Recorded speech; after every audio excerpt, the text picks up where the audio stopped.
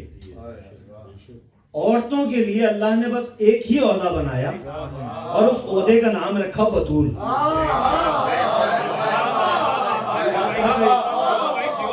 اور اس عہدے کا نام رکھا بتول. آپ جی آپ کی سماعت ہے جی، آپ اس سے پہلے اس مقام تک پہنچے جہاں تک میں لے کے جانا چاہتا تھا کہ اللہ نے عورتوں کے لیے ایک ہی عہدہ بنایا، اس کا نام رکھا بتول. بتول کہتے کسے ہیں؟ میں اپنے چھوٹے بھائیوں کی نظر کر رہا ہوں. بتول شریعت کی زبان میں کہتے کسے ہیں؟ جس عورت کو نماز کے لیے وضو کی ضرورت نہ ہو اس کو بتول.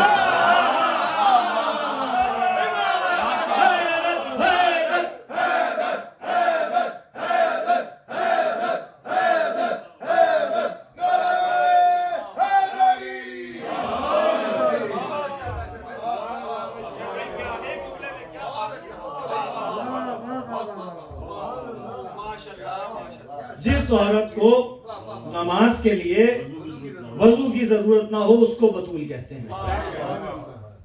کوئی عورت اپنی مرضی سے زاہدہ ہو سکتی ہے، عابدہ ہو سکتی ہے، بہت سی برائیوں سے دور رہ سکتی ہے، اپنی مرضی سے کوئی عورت بتول نہیں بن سکتی. جیسے رسول اللہ بناتا ہے، نبی اللہ بناتا ہے، امام اللہ بناتا ہے، ایسے ہی بتول بھی اللہ بناتا ہے. یہ عہدہ اللہ نے ایک اور شخصیت کو بھی دیا، اس کا نام ہے بی بی مریم. یہ نہ سمجھیے گا کہ بی بی مریم اور بتول جو بی بی فاطمہ زہرا ہیں یہ دونوں برابر کی بتول ہیں. نہیں نہیں نہیں نہیں، ایک جناب مریم ہے، یہ ہے بتول صغرا. بی بی فاطمہ ہے، یہ ہے بتول کبرا. یہ چھوٹی بتول، وہ بڑی بتول. اب اگر میں ثابت کرنا شروع کروں تو شاید صبح کا وقت ہو جائے گا، لیکن 2 یا 3 میں آپ کے سامنے پوائنٹس پڑھوں گا کہ جہاں میں یہ ثابت کرنے کی کوشش کروں گا کہ چھوٹی بتول جناب مریم ہے، بڑی بتول جناب زہرا ہے. میرے ساتھ ہیں؟ مل کے ایک دفعہ صلوات پڑھیے گا.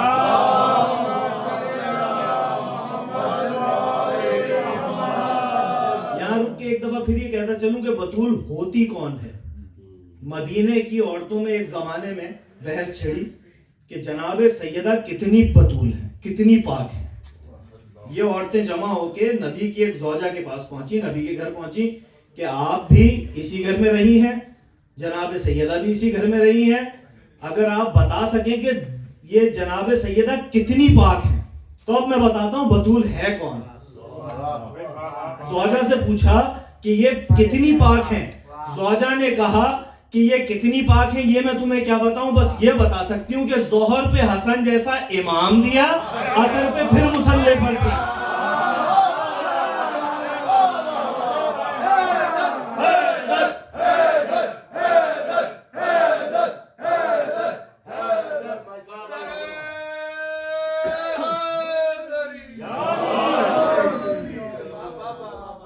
تو جو یہ رسول کی زوجہ کہہ رہی ہیں کہ جس نے ظہر کے وقت حسن جیسا امام دنیا کو دیا، عصر کے وقت پھر مصلی پہ. یہاں ایک اور چیز واضح ہو گئی. جو آج یہ مقصر بحث کرتا ہے نا کہ ان کی ولادت ہوئی تھی، ظہور نہیں ہوا تھا، تو اگر یہ ان کی ولادت جیسے ہماری ولادت ہوتی ہے ویسے ہوئی تھی تو جناب سیدہ مصلی پہ کھڑی کیسے ہو گئی جا کے؟ اچھا یہ بخاری شریف پڑھ رہا ہوں، میں اپنی طرف سے نہیں بول رہا، شیعت کے کتابوں سے نہیں، بخاری میں ہے کہ جناب سیدہ نے ظہر کی نماز پڑھی، جناب امام حسن کا ظہور ہوا، عصر پہ پھر جناب سیدہ اپنے مصلی پر تھی. اگر یہ ظہور نہیں تھا اور ولادت تھی تو جناب سیدہ مصلی تک پہنچی کیسے؟ عام ولادت ہوتی تو پھر کتنے مہینے نہیں جاتی، سب آپ کو پتا ہے. تو ایک بتول کیا ہوتی ہے یہ آپ کو پتا چل رہا ہے، ظہور امام حسن ثابت ہو رہا ہے. اچھا اگر میں کہوں کہ مسجد کے مولوی سے لے کر کسی آیت اللہ تک لے جا کے کسی ایک کتاب میں دکھا دو کسی مسلک کی کہ 15 رمضان وقت ظہر جناب امام حسن کا ظہور ہو رہا ہے اور عصر پہ جناب سیدہ مصلی پر ہیں، کوئی ایک جگہ مجھے لکھا ہوا دکھا دو کہ کہ کہیں ایک جگہ لکھا ہوا ہے کہ جناب سیدہ کا روزہ ٹوٹا ہو، کہ جناب سیدہ کا روزہ ٹوٹ گیا ہو اور وہ مصلی چھوٹ گیا ہو. یہ ہے بطول. اچھا بطول صغرا، بطول کبرا. اب میں یہاں سے آپ کے سامنے پیش کر رہا ہوں. ایک وقت آئے گا چھوٹی بطول کا بیٹا عیسیٰ بھی آئے گا، بڑی بطول کا 11واں بیٹا بھی آئے گا. ایک موقع آئے گا وقت نماز ہوگا، حجت آخر کہیں گے تقدم یبن مریم، نماز پڑھائیں مریم کے بیٹے. کیا کریں گے حضرت عیسیٰ؟ ہاتھ جوڑیں گے یبن زہرا کے بیٹے کے موجودگی میں. مریم کا بیٹا نماز نہیں پڑھائے گا، عجیب سا منظر ہوگا. زہرا کا بیٹا ہوگا، سجدے میں سر ہوگا، پیچھے مریم کا بیٹا ہوگا، اس کا سر زہرا کے بیٹے کے قدموں پہ ہوگا. تو یہ یہاں پر کیا ثابت ہو رہا ہے کہ بطول کبرا کا بیٹا آگے ہوگا، بطول صغرا کا بیٹا پیچھے ہوگا. ایک اور مثال دوں اور اس کے بعد میں آپ کی زحمتیں تمام کرتا ہوں کہ یہ بطول صغرا ہیں. جب ولادت ظہور جناب عیسیٰ ہوا تو ان کی روٹیاں وہاں سے آتی تھیں. بطول صغرا کے لیے جنت سے روٹیاں آتی تھیں. اب بطول کبرا کا بتاؤں کہ بطول کبرا کے گھر پہ فرشتے آتے تھے کہ روٹیاں چاہیے. ان کی روٹیاں یہاں سے جنت جاتی تھی. یہ بطول صغرا نہیں ہے، بطول کبرا ہے. یہ بطول صغرا ان کے لیے روٹیاں اوپر سے آتی تھی. پر محمد وآل محمد صلی اللہ علیہ وسلم.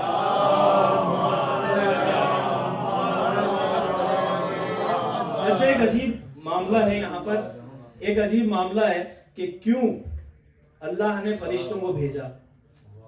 یہ پتہ نہیں، دو اس کے میرے دماغ میں ہمیشہ بات آتی ہیں کہ اللہ نے کیوں فرشتوں کو در جناب زہرا پہ بھیجا کہ جاؤ روٹیاں لے کے آؤ، مانگو. کبھی فرشتے نے آ کے کہا انا مسکین، کبھی فرشتے نے آ کے کہا انا یتیم، کبھی فرشتے نے آ کے کہا انا یسیر.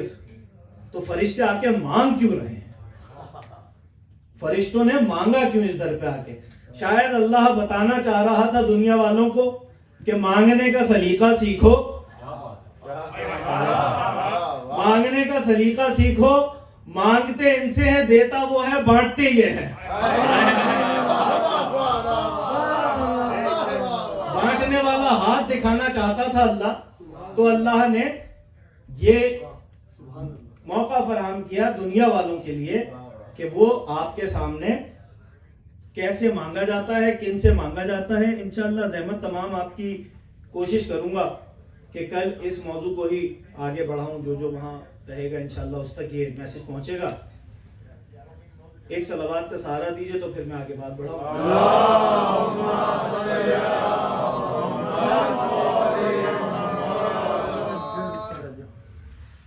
بس عزیزان گرامی، زندگی بخیر. موقع ملا تو پھر یقیناً دوبارہ بس گزارش ہے اہل خانہ سے کہ یہ جو روشنیاں ہیں ان کو تھوڑا سا دھیما کر دیجیے گا. اگر بجھا دیں تو بہتر ہے. اس کا سبب یہ ہے کہ اس بی بی کی وصیت تھی کہ علی میرا جنازہ اندھیرے میں اٹھانا، علی میرا جنازہ اندھیرے میں اٹھانا، تو روشنی میں مجھ سے بھی اس کے مصائب نہیں پڑھے جائیں گے. اجرکم علی الزہرا. ایک واقعہ آپ کے گوشے گزار کرنا ہے، پھر ربط مصائب. بس جو میرے ماتمدار یہاں بیٹھے ہیں، شب عاشور سے کم نہیں ہے آج کی شب. شب عاشور سے کسی صورت کم نہیں ہے آج کی شب. آج حسین یتیم ہونے والے ہیں، حسن یتیم ہونے والے ہیں. آج کی شب تو شہادت کی شب ہے عزادارو. 2 ربیع الاول سے جو زخم آئے تھے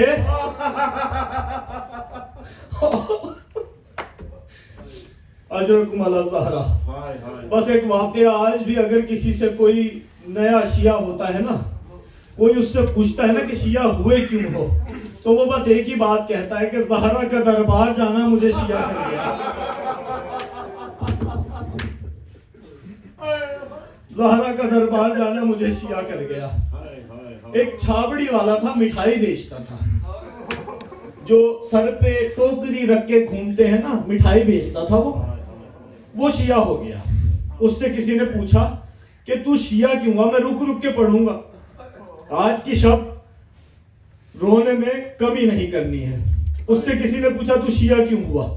کہا میں ایسا تھا کہ سر پہ ٹوکری رکھتا تھا اور جہاں مجمع دیکھتا تھا وہاں اپنی مٹھائی بیچنا شروع کر دیتا تھا۔ ایک جگہ مجلس ہو رہی تھی، میں نے دیکھا مجمع لگا ہوا ہے، میں وہاں مٹھائی بیچنے لگا۔ ایک بچے نے آ کر مجھ سے مٹھائی خریدی، جب میں مٹھائی لے کے اس کو دی میں نے، تو وہ چھوٹا بچہ تھا، وہ اپنی جیبوں میں کبھی ادھر ہاتھ مارتا تھا کبھی ادھر، اس میں وقت نکلنے لگا، تو میرے کانوں میں ذاکر کی صدا گونجی کہ نبی کی بیٹی دربار گئی، نبی کی بیٹی دربار گئی۔ میں نے بچے سے کہا مجھے پیسے نہیں چاہیے، یہ جھوٹ بول رہے ہیں، نبی کی بیٹی دربار کیسے جا سکتی ہے؟ پھر میرے کانوں میں صدا آئی کہ اور وہ خالی ہاتھ لوٹ آئی۔